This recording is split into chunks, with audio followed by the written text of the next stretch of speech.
Welcome back, everybody. It's Troy with the Bourbon Brother Whiskey Nerds. It's a Friday. You know what that means it's time for, Trent? I love Fresh Crack Fresh Friday. Crack Friday. Today, we've got Old Granddad. 7-year bottled in bond.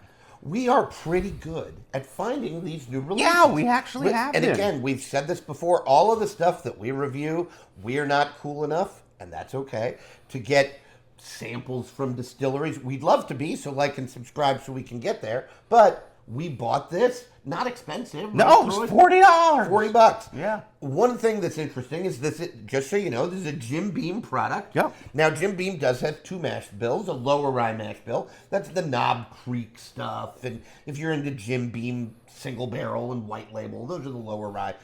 Basil Hayden and Old Granddad have their higher rye mash bill, 63% corn, 27% rye, 10% malted barley, a high rye mash bill. But most of the Old Granddad products, and there are two of them, there's the Old Granddad Bonded that is sometimes less than $20, like $20, $22. $20, $21. And it's a 4-year product because it's bottled in bond. And then there's 114, but the hook there isn't the age, it's the proof, right? It's I also think it's right around that 4-year time frame. I don't think that they're aged really heavy. So this is a higher age statement. Product from Old Granddad, a 2025 release, a new release that we're going to fresh crack here for you today. We'll let Troy pour while we talk here. Big Old Granddad fans are we. We are unashamed that we are big Jim Beam fanboys. We've talked about it a lot on the channel. We're also Four Roses fanboys and things like that. Those are probably the ones we talk about the most, being fanboys of. But Old Granddad 7 here, checking in at that high rye mash bill that's going to play real well if you're a fan of the channel with our palates. We're expecting to enjoy it. It's gotten some pretty good reviews.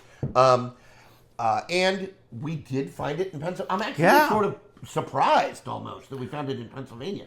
I don't think it's been on the scene real long. No, it hasn't been. I mean, it's certainly maybe 3 or 4 months. And right, and so we saw this before Wild Turkey 8 year, which just tells you how right, it goes to show Pennsylvania has no clue. Just like how things come out makes no has sense. no rhyme or reason. It makes right? no sense. They just decide they're going to get something and do, or they decide they're not going to get something and it might be a year and a half till we have it. Who knows? Right? So in any case, but I'm pumped up. I know Let's this taste is. some Old Granddad. I'm going excited. to go in.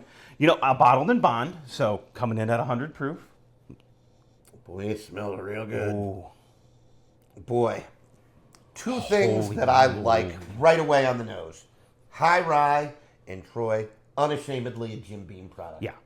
That nuttiness is coming through. And those floral high rye notes are definitely prevalent.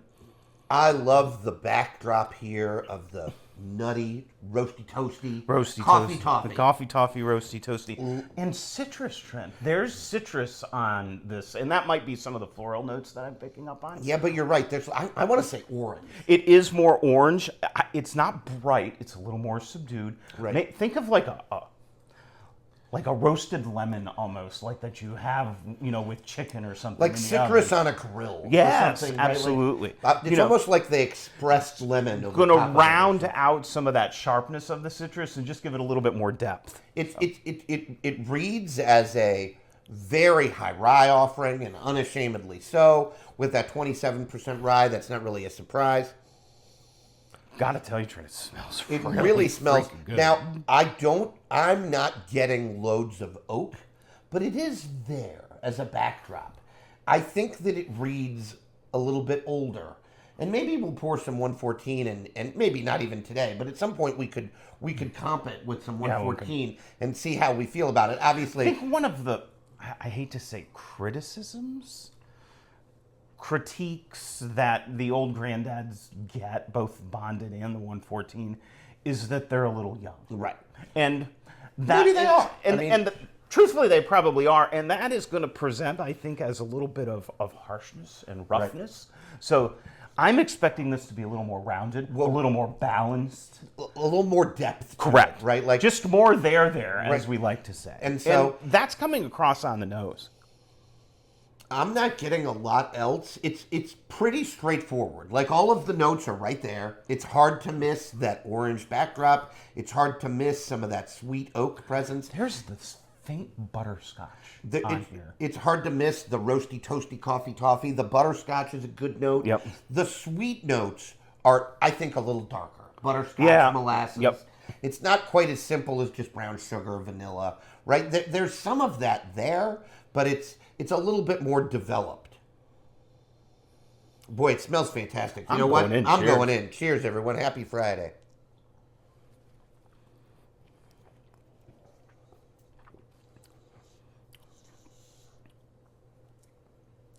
Oh, baby. Wow. That is so good. It's so good. Oh. You know what? Oh, the finish is good. Trent, we've said it before. We will say it again on this channel repeatedly. The best value in whiskey is with your legacy distillers. I was wondering where you were going. That's a great place to go. I mean, it's just, they can do this and release a bottle for $40 that tastes like this. It's so good. It's so good. It is exactly, tooting my own horn a little bit here, what I said earlier. It is Old Granddad with more depth and a little less harshness. It's better rounded. I think there's more oak on the palate. I do get more oak on the palate. You get a little bit more oak on the palate. I think the finish is woody. Yep. Presents as a little bit of oak. It's not as peppery and high rye as it is not. No, there's a baking spice here, but it's not peppery and rye. But it lacks some of that grainy youthfulness that I think some people find off-putting about. I love 114, one of my daily sippers, right? And Old Granddad Bonded did really well in our bonded bracket in Absolutely, March, right? Like, did really well. And so, that's my go-to cocktail bourbon. Oh yeah, right. It makes a great cocktail because it's inexpensive. Yeah, 100 proof. You don't want to flirt with like 80 proof crap if you're making a cocktail. But this is. It just presents more developed. Yep. It's a more intelligent whiskey. And it's not the best bourbon I've ever had. This isn't going to place on our like best bourbons of the year.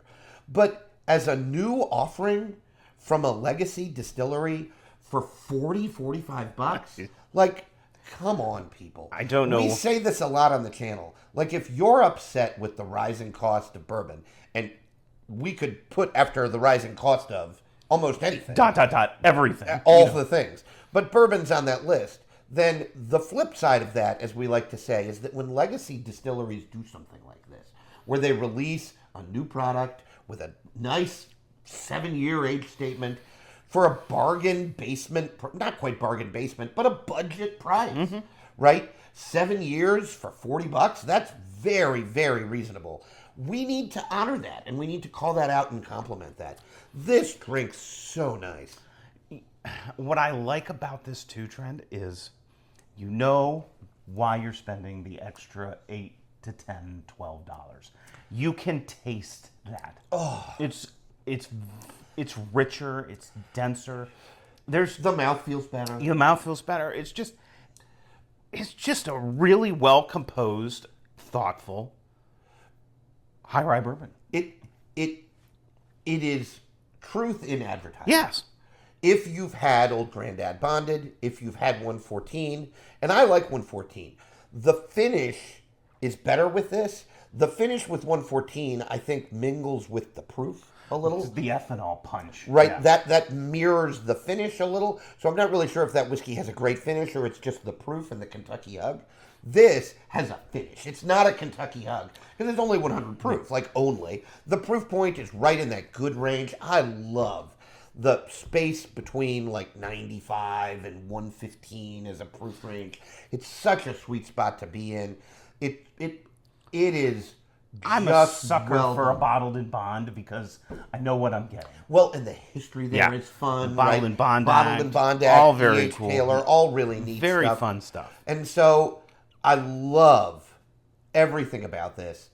This is gonna be and again, I mean, maybe Troy knows. I don't know. Is this going to be a regular offering? I know. I think it's a limited release. At least that's what it says on the bottle. Now, limited release for Jim Beam could mean tractor trailer loads of this particular Well, and I don't get the impression it's hard to find, right? Like, I feel like it's been released pretty widely. Again, we got it in Pennsylvania long before I thought we were going to get it.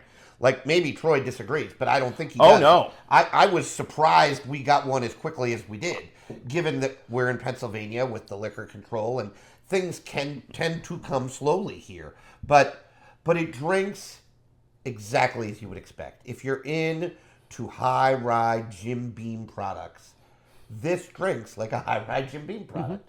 It tastes nutty. Maybe we're not doing our job and giving you more tasting notes, but all of the stuff from the nose comes through on the palate. The butterscotch, there's a molasses, there's sort of a barrel char, that orange note. Yep. That, like, citrus on the grill is something I said, like that comes through. The high rye is there, the floral notes, the finish is nice. There's some oak presence. It's all just so well done. There's a nice, pleasing oak astringency to this. It's not overpowering, but it's really helping with that depth of flavor. It's a really nicely done. It's dynamite. Bottled in bond, and kudos to Jim Beam for putting something out like this at a really good price. Well, and Four Roses has done it with the new single barrels. Like, Wild Turkey has done it with the Jaeger and the Jimmy's Old 70th. Fifth 7, which we haven't had. Right, no, yeah. Well, that would be a great thing. Like, again, good job to Heaven Hill for, like, the Old Fitzes are effectively unobtainium, right? Like, the ones that come out, twice yearly, in the fall and the spring. But now they've released a 7 that is a little bit more gettable and bargain priced compared to the other ones. But this is such a great offering. I can't say enough good things about it. Like, I can't imagine that $45 is out of your budget. If it is, obviously I don't want you to buy it, right? But I can't imagine you're going to be disappointed with something like this. Well, and I actually bought 2 because I didn't. This lives in Trent and my wheelhouse. There's no two ways about it. I sort of thought we were going to like it, but we liked it perhaps some even more than I thought confirmation we bias would. there. Take that for what it's worth. But this is going to sit on my shelf, and I'm going to drink. And if it's anything close to a somewhat regular release, this will be on our shelves for a long time. I mean, nutty, some nice. Troy's right. Some floral notes from the rye. Not a lot of pepperiness. If you're not into really peppery, spicy ryes, this doesn't read like that. It really doesn't. It's citrus and floral with much more soft, an underlying floral notes, sweetness, and just some nice, well-rounded oak notes. The barrel char Trent mentioned a little bit ago is good. This is good job, Jim Beam. I got a nice burst of citrusy sweetness, molasses, butterscotch. Troy said earlier is a good note. Really dark caramel if you caramelize some sugar. Burnt sugar. Right? Just really thumbs up. Big believer. Absolutely. Big believer. So I'm thrilled. We reviewed this not all that far behind some of the really great, whiskey tubers that we watch, right? So I'm really pleased we were able to get a bottle and review it for you today. Can't say enough good things about it. Now, again, we're big fans of high rye. We're big fans of Jim Beam. If you're not fans of that, maybe you want to rethink that. But if you're anywhere close to a Jim Beam guy, or you're into Four Roses products and higher rye offerings, I can't imagine you're going to dislike this. I find it impossible to believe if you're into that flavor profile. Correct. You will dislike this. It's going to be in your wheelhouse, and you're probably going to enjoy it. It's just impossible to imagine. So, but no, I think that's all we have for you today. Yeah, I think that's Fresh it. Crack Friday. Hey, folks, as always, please like and subscribe. We've set a goal to by the end of the year when we release our best whiskeys, bourbons, and ryes of the year to get from in the 120s, where we are now, maybe 130s, to 250 subscribers. It's an ambitious goal, but please help us out by telling your friends about the Bourbon Brother Whiskey Nerds and liking and subscribing yourself. We always appreciate you. Troy, take us home. That's all we got for you. If you find this, pick it up. If you've had it, let us know what you think in the comments. And while you're there, like and subscribe like Trent mentioned. And as always, make sure you like what you drink. And drink what you like. Bye, everyone. We'll see you next